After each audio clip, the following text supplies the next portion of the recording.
Good afternoon. Good afternoon. I know this is supposed to be an episode of the morning sip, but you can also have a sip in the afternoon as well. So this is how we rocking today. Again, this is another episode of the Sip My Thoughts podcast, the morning sip edition. I'd like to thank you all for tuning in. I'd like to thank you all for listening. If you could give me a like, give me a comment, and subscribe when this goes out on all of my social media platforms. And please follow me at Sip My Thoughts everywhere. So I'm Sip My Thoughts on Instagram. My podcast page on Instagram is the Sip My Thoughts MG. I am also on Twitter at Sip My Thoughts and Facebook is also Sip My Thoughts as well. So it's good to be back here again. Good to be in the land of the living. It is an underrated blessing that I think a lot of us are starting to take for granted, unfortunately. And this is just kind of something that was on my mind that I really wanted to talk about. So, if you've been listening to my podcast, you know that I'm a journalist, and I know I've said this countless amounts of times. But the reason for this platform is for me to be able to come to you guys and disseminate information that I think is important, I think is timely, and things that I can give my own perspective about from not just a journalist perspective, but I want to give you like an outside perspective in regards to anything that I'm talking about. I try to take my journalist cap off. Got me a fresh cut if y'all can see that. Uh so yeah, I try to take my journalist cap off from time to time when I'm doing the pod, and that is what I plan on doing again here today. So you're gonna get that type of content continuously going forward and more.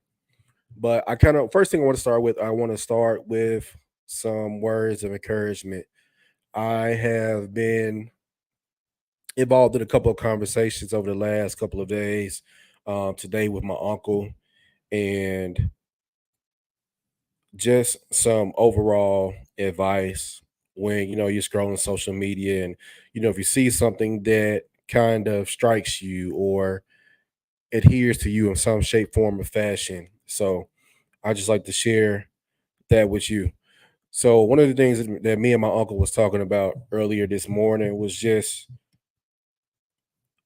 a lot of times the world can make you feel inadequate, and that can be in your field of choice, going to work every day, dealing with people that always have some type of opinion about whatever it is that you're doing in regards to your work. And a lot of times you can walk in some rooms and you can feel small, or you can feel like you don't belong in those particular rooms.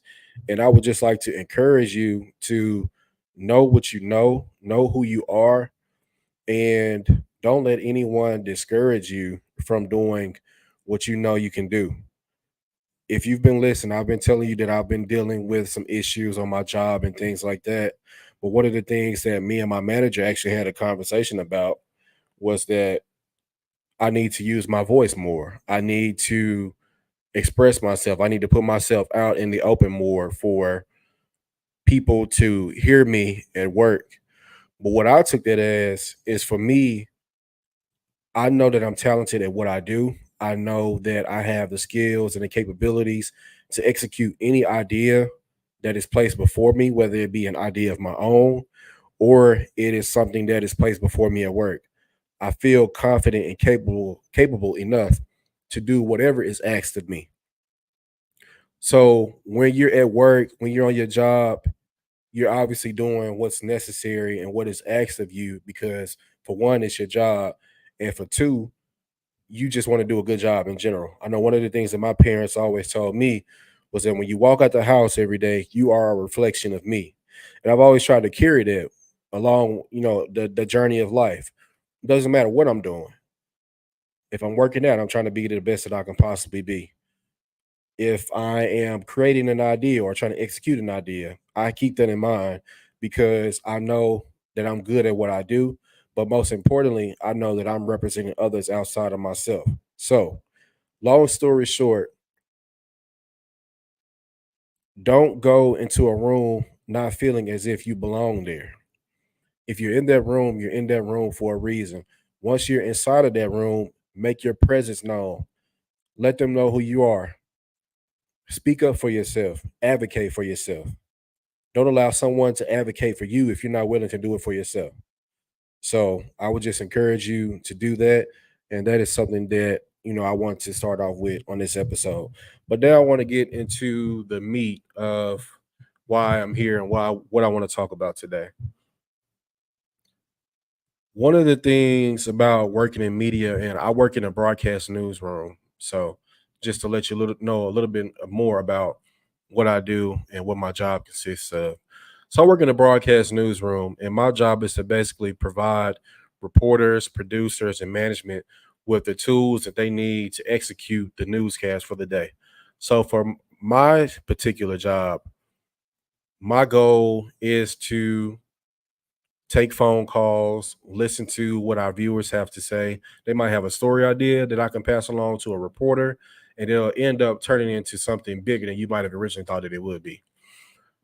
So a lot of the stuff that you might see on your news, I have had a role or I've had a hand in making sure that I vet the information, I get the information to the reporter. It is then the reporter's job to reach out to whoever it was that provided the story idea.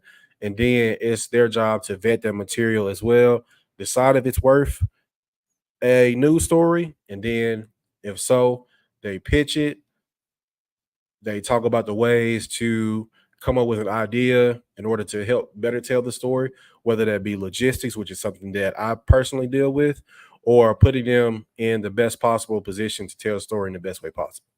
So, again, that comes along with answering phone calls, passing along information, vetting information, looking up people's backgrounds, requesting mugshots if it has something to do with crime or anything like that.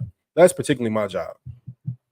So, again, one of the things that has been really prevalent, and it's something that I deal with every day, and I feel like we are starting to become desensitized to it. Um, and that is death. Obviously, we know that death is a part of life. We can't live forever, unfortunately. And, it's just something that we're all going to experience one day in some shape, form, or fashion. Working in news, however, is interesting and weird in that regard. I have seen my share of things that I probably shouldn't have seen. I hear things on the police scanner when it comes to these certain types of actions, and you deal with it, not you, but me personally. I deal with death on a day-to-day basis. So it's not something that is uncommon to me. Death is a part of my job, to be honest. And I'm at a point now this weekend, I was at work. And like I said, I listen to police scanners. So I'm well versed in deciphering things that are being said on police scanners, whether it's police using code with one another in order to try to get someone on the scene to check something out or come in to investigate and things of that nature. But once you hear it so much, it hits you and it touches you in a way in which you can become desensitized because you deal with it so much. I've seen dead bodies before, unfortunately. I have heard calls where, someone is being shot or like I've heard the very gruesome details that goes along with it. And this weekend it just kind of hit me like I've been dealing with death in my own personal life. Guy I grew up with in my neighborhood was shot and killed a couple of weeks ago. His funeral was this past weekend. Like I said, this was somebody that I grew up with, somebody in my neighborhood that I knew. Whenever we saw each other, it was always what's up, what's good, that type of thing. He wasn't someone that I hung around per se, but we grew up in the same neighborhood.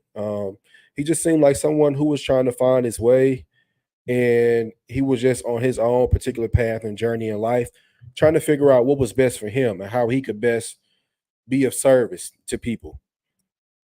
And also, a guy that I went to school with was killed about a week ago.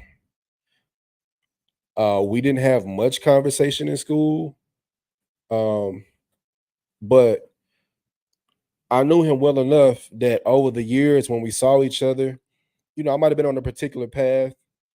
Everyone is on their own particular path. Everyone is on their own journey.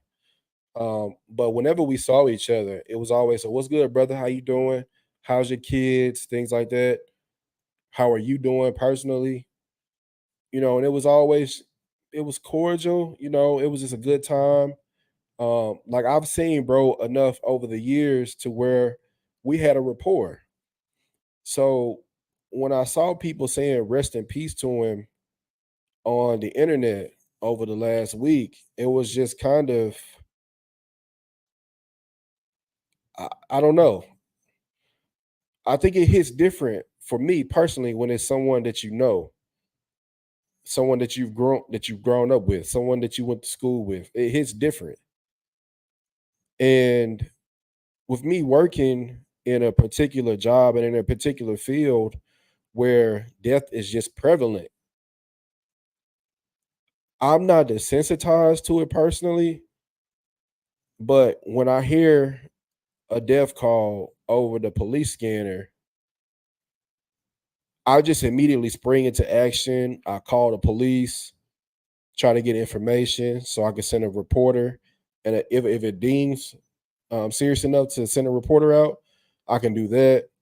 Or likely, I'll just send a photographer out to check it out, see if we can get some video and things of that nature in order to help us, memorialize this person.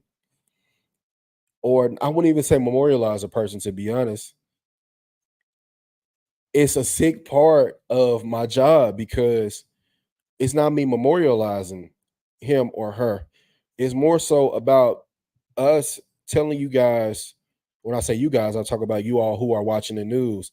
It's more so about us telling you what's going on in your community, what's happening, when did this crime occur, when was it committed, is there a suspect, things like that. So it's like I'm going through my day to day in regards to the processes of reporting the news, telling the news, and things like that. So death is not uncommon to me, and maybe it should be.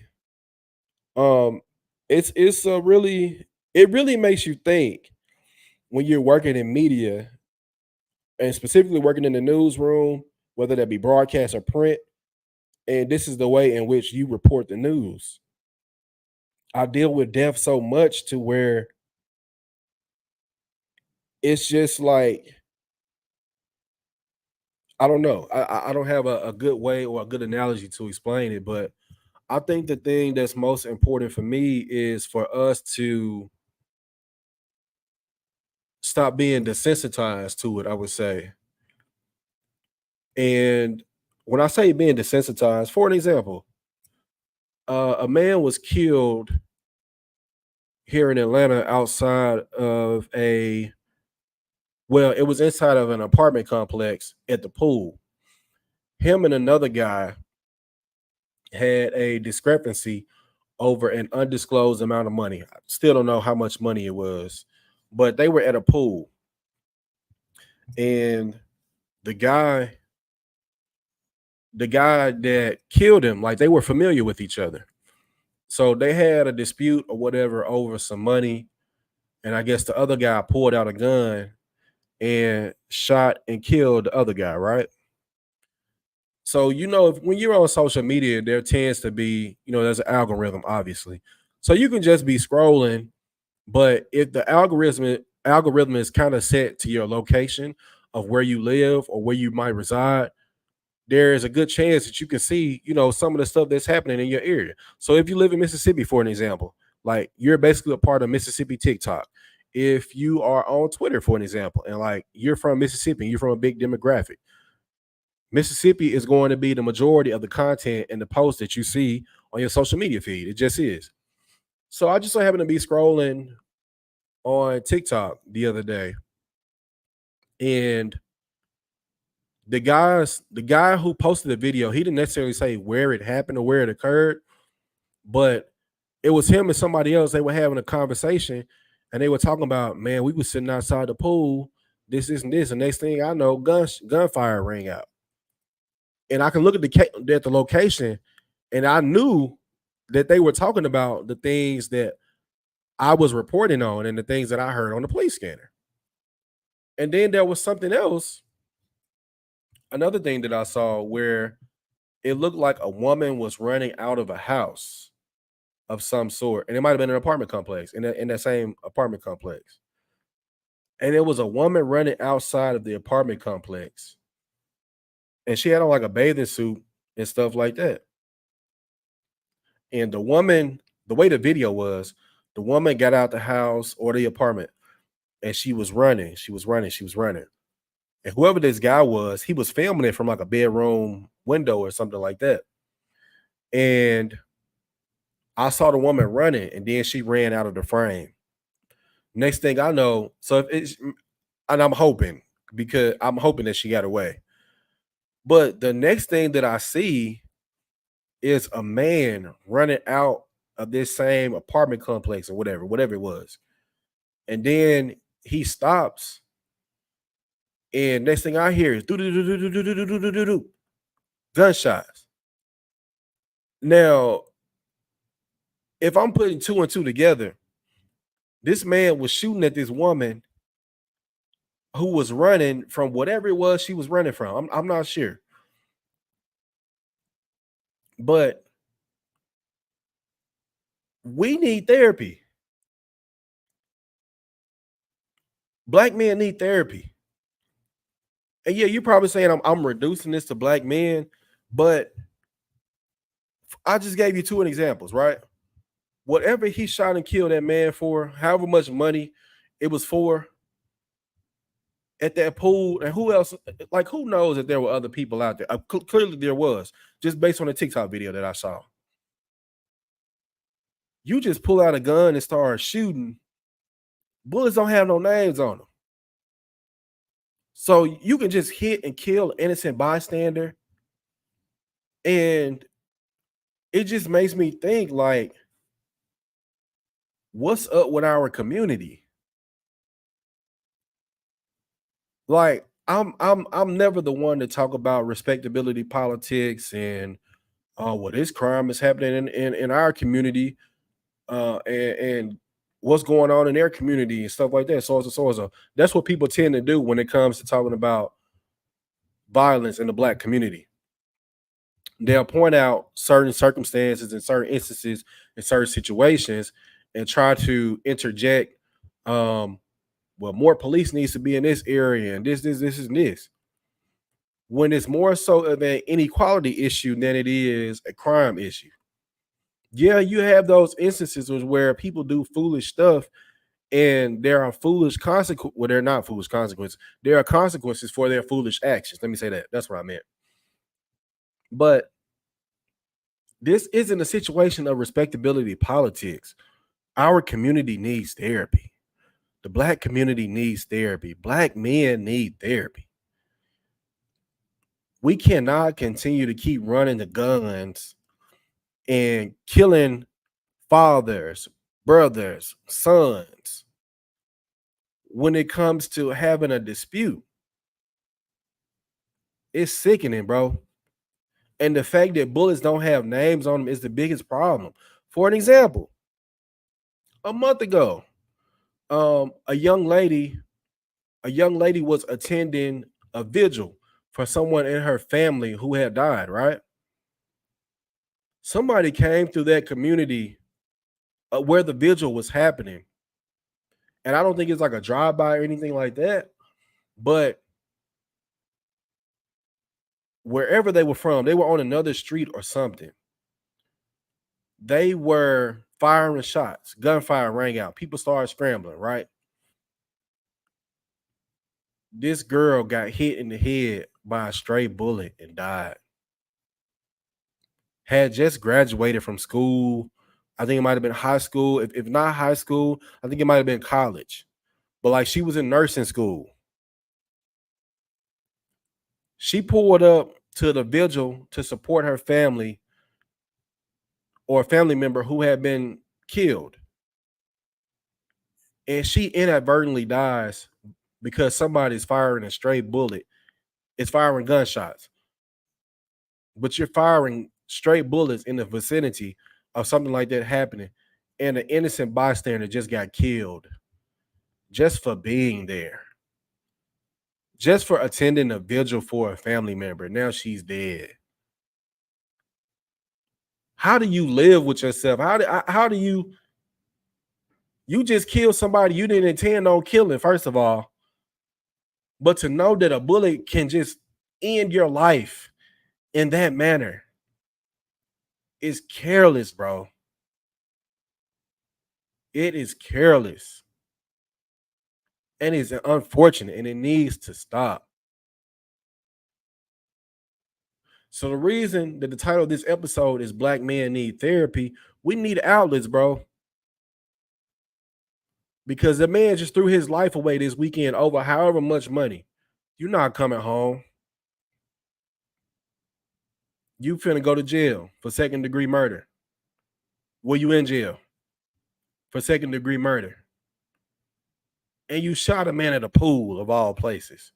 Another video I saw, that guy ran out the house and was shooting at a woman. Hopefully she was zigzagging and she got away. And another thing that I'm hearing on police scanners also, domestic violence is really big in our communities. That needs to stop. Don't put your hands on nobody that don't want their hands on you. Or whatever. However I said that. Just stop putting your hands on people. You don't own people. If you married, you don't own that person. Y'all are in a relationship that is supposed to be a bond for life. If something happens in that regard, you don't have the authority to kill them. That is not your place. So when I hear these things on police scanners, it's so disheartening, bro. It is extremely disheartening. Especially when it's innocent people dying over nothing. And then you can have unintended victims because a bullet doesn't control where it goes. I mean, unless you are, you aiming for whoever you aim for, that's different. But if you just firing bullets recklessly, bro, you are endangering someone's life, bro. And when I hear these types of stories, when I hear these things, I'm not desensitized to it. Like I said, I deal with it so much to where it's almost like I compartmentalize it and I just go about doing my job. I go about reporting it. I go about taking the necessary steps to make sure that we have that information on the news so you can be properly informed about what's happening in your community and stuff like that. But we just too desensitized to death, bro. Yes, it's gonna happen naturally the way that it's the way God intended it to be. It's going to happen that way and in that manner. But a lot of y'all are out here speeding up the process, bro. That ain't cool. Especially when you're not hitting your target. That is not cool, bro. Granted, you shouldn't be shooting at nobody anyway. So I'm not saying to go out and shoot at nobody. That is not what I'm saying. But don't affect somebody's life that don't have anything to do with whatever you got going on with the next individual or with your op or whatever. We are taking people away from their children, they mamas, they daddies. That ain't cool, bro. It's just not. It's just not. So, black men, what can we do different? What can we do differently to Stop this stuff at the head. A lot of us are too prideful, bro.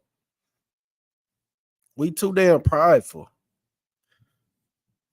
We got to stop trying to inflict hurt, harm, and danger on others and try to get yourself together first, black man.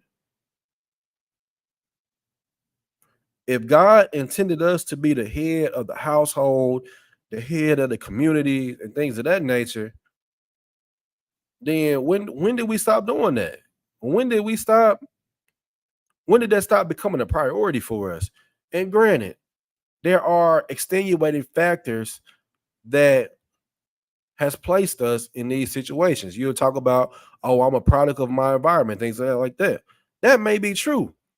But just because you're a product of your environment does not mean your environment has to stay the same. You have to hang around the same people that you grew up with. You have to hang around the same people that you was with in your neighborhood at one point. God gives us free will. He gives us the responsibility and he gives us the choice to make our own decisions. Now, depending on whatever that decision might be, there might be some consequences for those decisions. But he gives us free will to make our own decisions and our own determinations in order to alter anything that we need to in our life.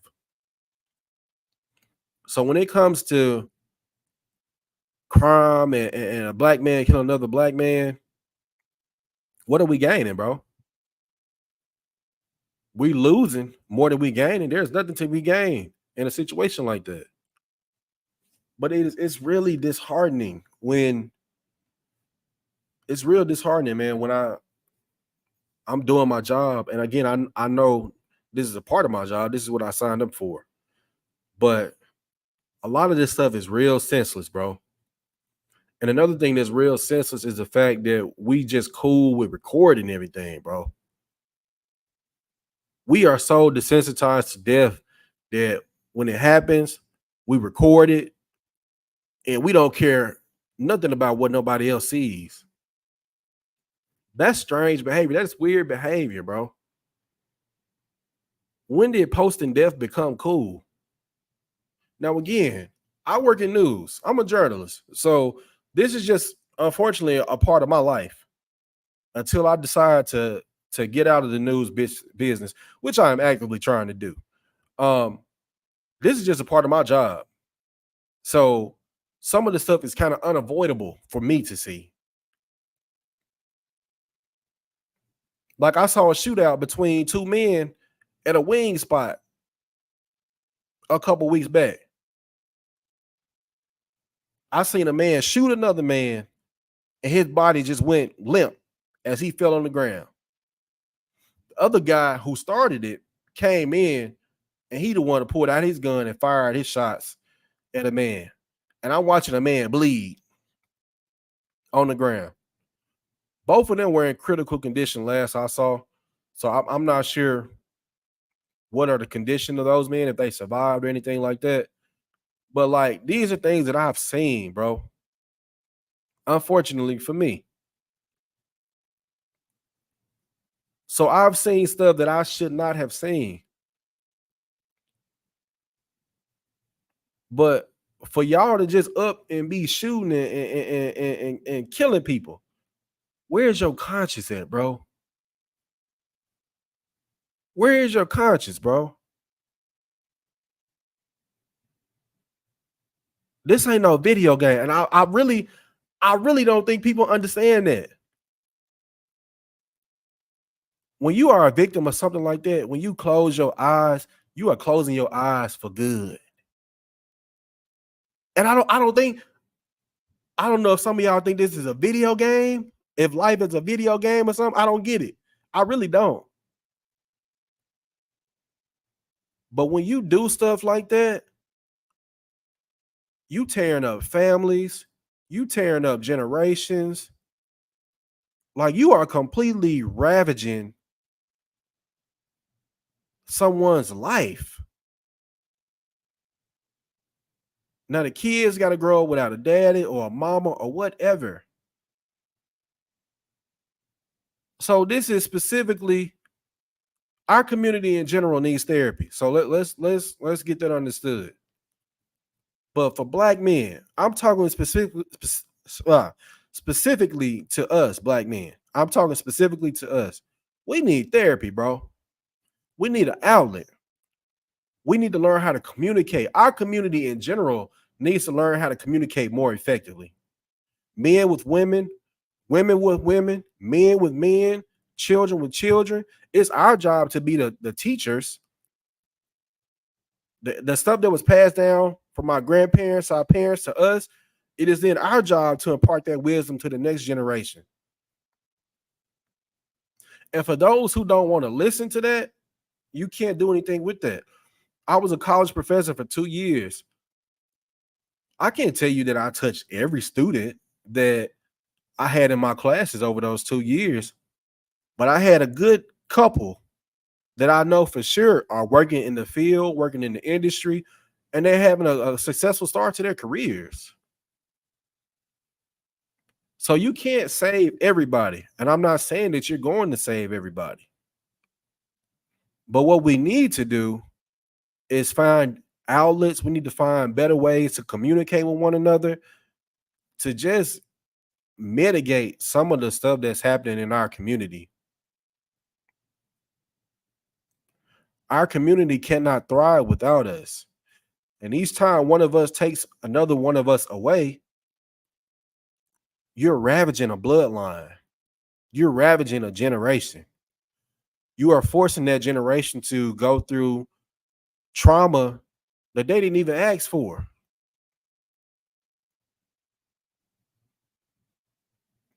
And I just don't think that that is something that we think about.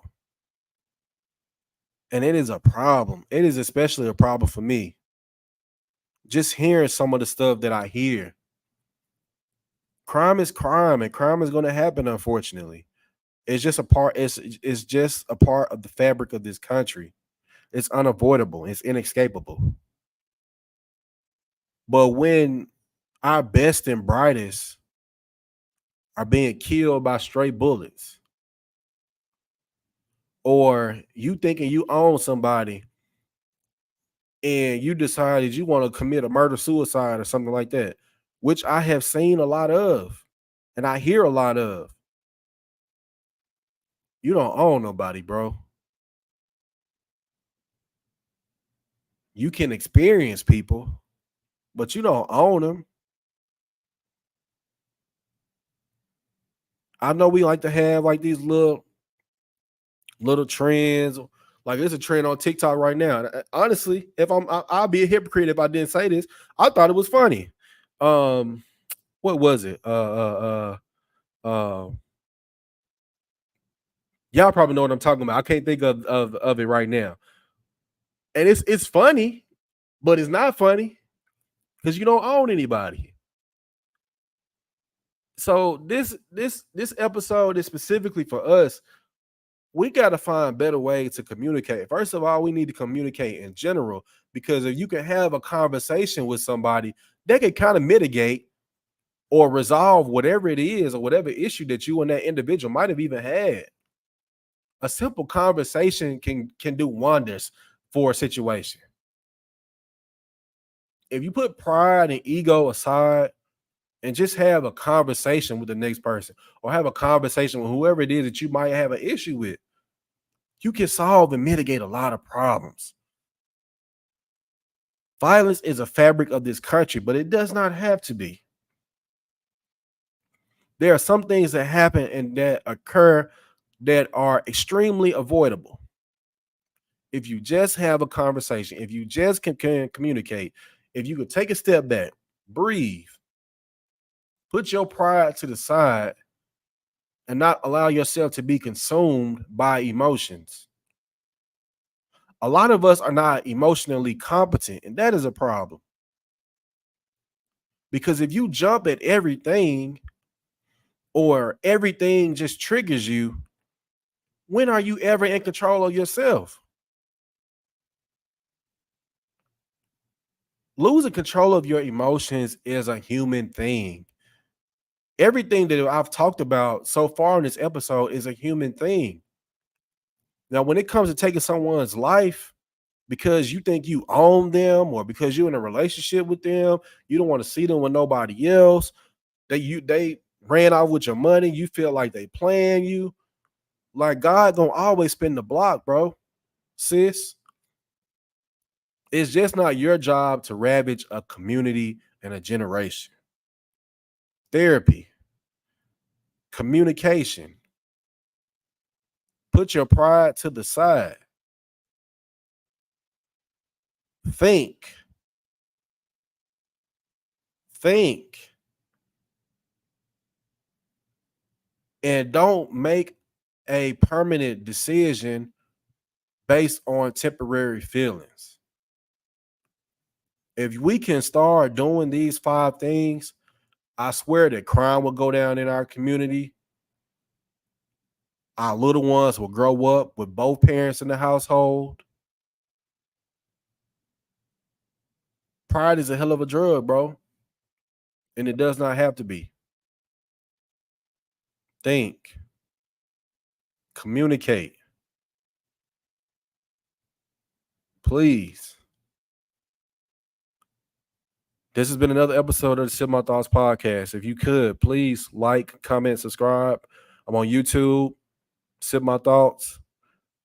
Facebook, Sip My Thoughts.